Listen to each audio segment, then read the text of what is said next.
Hello and welcome to my review of the Keychron K10 mechanical keyboard for PC and Mac. It's been a couple of weeks since this was unboxed, and as well as discussing the keyboard's features, I'm going to highlight some of the pros and cons that I've noticed. This keyboard was ordered with hot-swappable switches, and I'll be showing how to replace those and how I've customised my particular keyboard.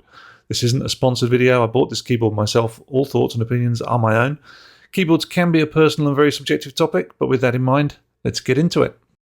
Before we look at the keyboard itself, I just want to briefly talk about the Keychron website, which frankly is a bit of a mess. The All Products menu isn't all products, it's keyboards by category. Then there's a separate keyboards menu which lists some of the keyboards, but not all of them. And then there's the low profile keyboards menu, which does list just the low profile keyboard products. And then we have switches, keycaps, and accessories, which aren't available in the All Products menu. Most of the keyboards are configured on their individual product pages. The K10 is one of them. Many of the others have different base configurations available on the keyboards menu. But let's look at the configuration of the K10 itself. Now, at the time that I recorded these screenshots, Keychron were running a 5th anniversary promotion with 20% off. I'll be referring to the normal retail price. So this initial configuration of the Keychron K10, which is the version that I'll be reviewing, is with the RGB backlight and aluminium frame with the Gateron G-Pro mechanical hot-swappable switches. This is the most expensive configuration at $104 US. If we select the standard soldered switches rather than the hot swappable, that does reduce the price by $10 to $94 US. That's still with the RGB backlight and the aluminium frame. You do have the option of removing the aluminium frame, which saves about 100 grams off the keyboard's weight and a few millimeters off of each dimension, and perhaps more importantly, $10 off of the price, bringing it down to $84 US. And finally, the cheapest configuration, which is the plain white backlight, bringing the price down by another $10 to just $74 US. There's no aluminium frame option with the white backlight. That only comes with the plastic frame. All of the other options remain available, so you can still have hot swappable switches with a white backlight if you prefer. One last thing to mention when talking about the product configurator is that if your preferred configuration isn't currently in stock, you do have the option of being notified when it's available again. This notification system does work very well. I used it myself when I bought my first K1.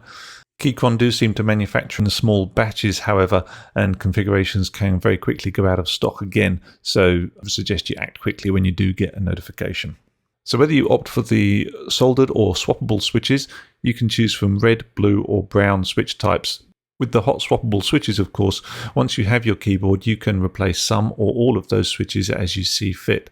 Keychron offer a variety of switches from their website and this handy spec sheet which describes the characteristics of each of those switch types. Kind of a recommended or typical usage scenario, though that of course is highly subjective. Some people enjoy typing on what others consider a gaming switch. But that's enough of the specs on paper. Let's have a look at the hardware. Out of the box, as I think is the case with all Keychron keyboards, the K10 comes fitted with macOS modifier keys. Windows modifier keys are provided in the box, along with alternate color keycaps for the escape and backlight key.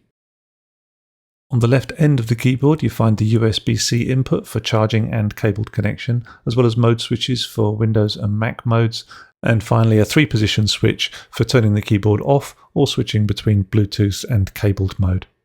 All of the switches are a good size with a textured surface, which makes it a simple matter to toggle the switches by feel alone.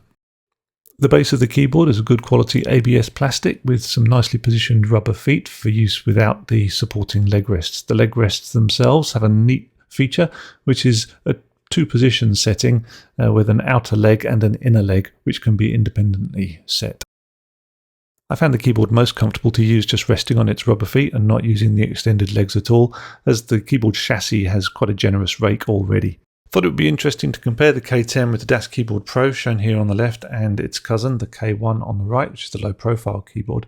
The K10 is quite a bulky keyboard, as you can see, particularly on the front edge. Although the key height is comparable with the Das keyboard, the frame is quite a bit more pronounced. Though by the time you get to the final row of keys at the back of the keyboard, the keys are at more or less the same height. Speaking of the keys, the keycaps are made from laser ablated ABS plastic with a very subtle texture to them, which is quite soft to the feel. It almost feels like there's a rubber coating on them, but I don't believe there is. The legends are placed to the tops of the keys, and the RGB lighting shines through the plastic from underneath.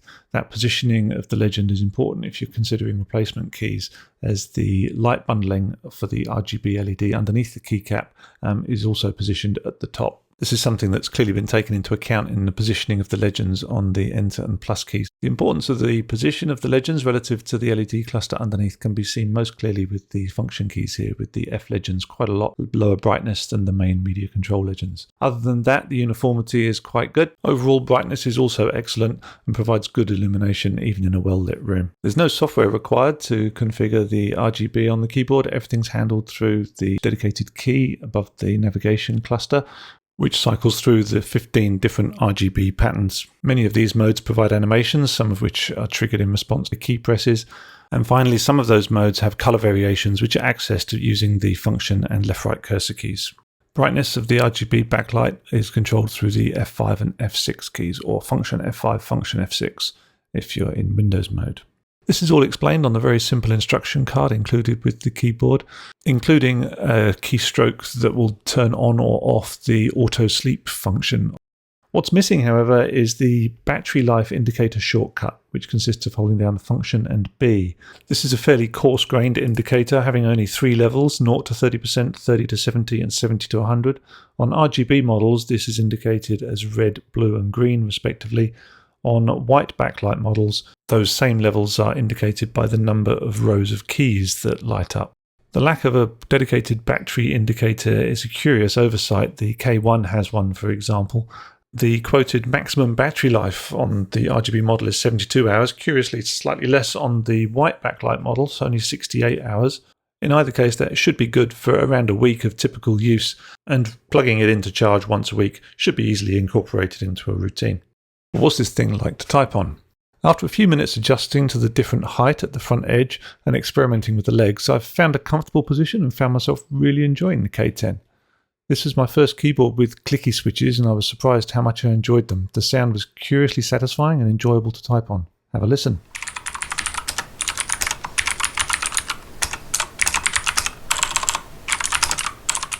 As I say, these were my first clicky switches, but I was so pleased with them I decided to get a DAS keyboard with Cherry MX Blues, and I'll be looking at that in an upcoming video. I don't pay too much attention to words per minute metrics usually, but just out of curiosity I did pay a visit to TypeRacer and instantly matched my own performance on the DAS keyboard with the K10, and after a few attempts repeating the same passage, achieved my first ever score of over 100 words per minute on the K10. Take from that what you will. One problem that I found, if you can call it that, was that for some reason I did find myself accidentally hitting modifiers more often than I should, and often without realising. So I decided this would be a good opportunity to experiment with replacing the switches on those keys to provide different physical feedback. Turns out this was very straightforward. Both a switch removal tool and a keycap removal tool are included with the keyboard. The switch removal tool is very basic, and honestly, I strongly recommend getting an alternative. If you watched my unboxing video, you will have seen that I ordered a Gateron removal tool. The keycap removal tool is also very basic, but unlike the switch removal tool, does the job very well. Before you can replace a switch, obviously, you need to remove the keycap over the switch using the supplied tool. That's relatively straightforward, and we can see the Cherry MX compatible stems on these Gateron switches. I'll be using the Gateron switch removal tool that I mentioned earlier on. To use that, you simply place it over the switch, push down firmly until you hear it engage with the switch, and then give a sharp tug, and that pulls the switch out. The puller tool then has a key on top to easily eject the switch. To fit a switch, I found it easiest to hold it by the stem, lining up the pins and then giving a gentle but firm push until the switch clicks into place. Replacing the keycap is then a simple matter of pushing it down onto the stem. The sharp-eyed among you may have noticed that I switched across to using the Shift key as the example. And that's because I wanted to talk about the stabilizers. If we look at the stabilizers on the Shift key, which applies to all of the oversized keys greater than 1.25 units, we can see that Keychron have used redundant stem stabilizers rather than the metal bar that I think is sometimes referred to as a co-star style stabilizer. As a result, these keys are very well stabilized and there's no rattle at all from that stabilization solution. This contrasts quite starkly with the DAS keyboard, which does use the co-star metal bar stabilizers with a much more noticeable wobble and a very noticeable rattle. For day-to-day use, that's an obvious advantage, but it's not all good news. Those stabilizers do get in the way of the switch puller tool, which can make it quite awkward to get the switch out on the first attempt, and it usually took me 2 or 3 attempts. But switch replacement isn't something you do all the time or frequently, and there aren't that many of these oversized keys on the board. Now, I mentioned that I decided to replace all of the modifier key switches with the Gateron Browns, and for a bit of fun, this is a time lapse of that entire operation from start to finish. As you can see, it didn't take that long at all. It's difficult to say whether this improved my accuracy when typing with the keyboard, but I did appreciate the different feel of the keys after I'd made the change. Bluetooth features are pretty much as you'd expect. Up to 3 devices may be paired simultaneously. Holding down the function key and numerals 1, 2 or 3 puts the device into pairing mode. Once paired, switching between devices is accomplished by the short press of those same keys. There's no immediate indication if the connection cannot be established, but if you start typing without a connected device, the numeral key for the currently selected device will flash briefly. A similar indication occurs when the keyboard is switched on in Bluetooth mode or wakes from sleep. The previously selected RGB mode is then applied once the connection has been established or has failed. For some reason, connecting at power on or wake up takes a lot longer than switching between devices, and not just because of the animation at power on. Which brings me to a couple of issues. The first is that there's no permanent indication of which device you're currently connected to. If you frequently switch between devices and lose track of which one you're connected to, this could be annoying. The second problem is the reconnection delay on wake up. This could just be inherent to Bluetooth, and the autosleep function can be disabled as explained on the instruction sheet, but obviously at the expense of battery life. If you use the cabled connection most or all of the time, then these issues are unlikely to trouble you. So how do I feel about this Keychron K10 keyboard? Bottom line is that in any configuration, it's great value for money. The Gateron Pro switches have a solid reputation, widely regarded as one of the better Cherry MX clones. And if you're used to Cherry switches, Gateron's colour variants are comparable, with some differences in characteristics that may be more or less noticeable to different people. For example, Gaterons are said to be a little quieter than the equivalent Cherries, though there are many factors that contribute to the overall sound of a keyboard, not least the way the user types. In my comparisons so far, the Gateron Browns do seem noticeably quieter than the Cherry Browns in my DAS, and the Gaterons seem to have a slightly more pronounced tactile bump. This doesn't make them better or worse in my opinion, just different. Although the factory-fitted switch options on the K10 are limited to linear red, clicky blue or tactile brown, if you do opt for the hot-swappable variant, there's a wide range of Gateron and compatible switches available to customize the keyboard to suit your preferences. But if you are planning on swapping switches, I'd highly recommend getting a switch removal tool such as the Gateron one available from Keychron themselves. The tool supplied in the box with the keyboard really isn't very useful. The ABS laser-ablated keycaps have a very nice soft feel, and the placement of the legends shows attention to detail, getting the best from the backlight. I did notice that the keycaps picked up finger oil quite easily, and over time are likely to develop the shine that ABS keycaps are known for. But if you did ever need to replace the keycaps or simply fancied a change, the Cherry MX compatible stem on the switches means you have a wide selection of alternatives. The overall styling of the K10 is more understated and productivity oriented than a typical gaming keyboard, and though the RGB backlight implementation is fairly basic in terms of variety, it has been executed extremely well with plenty of brightness and fantastic colour rendition. The somewhat limited variety in the backlight is perhaps partly due to the absence of management software, which also means no macro capability. But this also means you won't find yourself stuck with incompatible software if you change or upgrade your machine or OS over the years. The overall build quality is excellent, with some great attention to detail, such as the legend placements I already mentioned, as well as the rock-solid stabilisation of larger keys and both the placement and tactility of the mode switches. On top of all that, you have both cabled and wireless Bluetooth operation for up to 3 devices and the ability to switch easily between PC and Mac OS. So, there are a lot of positives, and I honestly struggle to find anything much to complain about. If pushed, the surprising chunkiness on the front edge of the keyboard comes to mind, with the aluminium frame version at least, but I literally adapted to that in just a few minutes of use, so it feels almost petty to mention it. A bigger issue though, still quite minor, is lack of a dedicated battery charge indicator or reminder, and the time taken to reconnect in Bluetooth mode when turning the keyboard on and waking from sleep. These may be less than ideal and surprising oversights given the attention to detail elsewhere, but as I say, these are relatively minor issues that only affect wireless operation and may not be significant for you. For PC users, you do have a lot of other options at this price point, including some good ones at even cheaper prices, depending on what features you're prepared to give up or trade off. Of course, there's nothing stopping Mac users from using these alternatives as well, with the caveats and compromises that using a PC keyboard on a Mac entails. But for Mac users, options are far more limited, particularly if you're looking for RGB backlighting at this price point. Given that Keychron configure their keyboards out of the box for Mac use, I think it's a fair guess that it's these Mac users they have primarily in mind.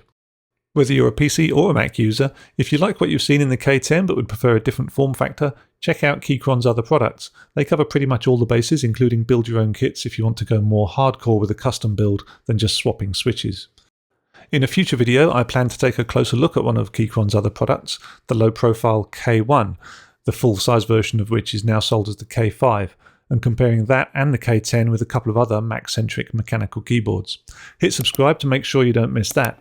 And if you like this review, let me know via the convenient like button provided for just that purpose. This is still early days for my YouTube videos, and I want to make videos that are as useful, interesting and entertaining as possible, so if you have suggestions for future topics or just ideas about how I could have done better with this one or can improve in general, please let me know in the comments. So that's it for my review of the Keychron K10. I hope you found it useful, or at least interesting. Thanks for watching.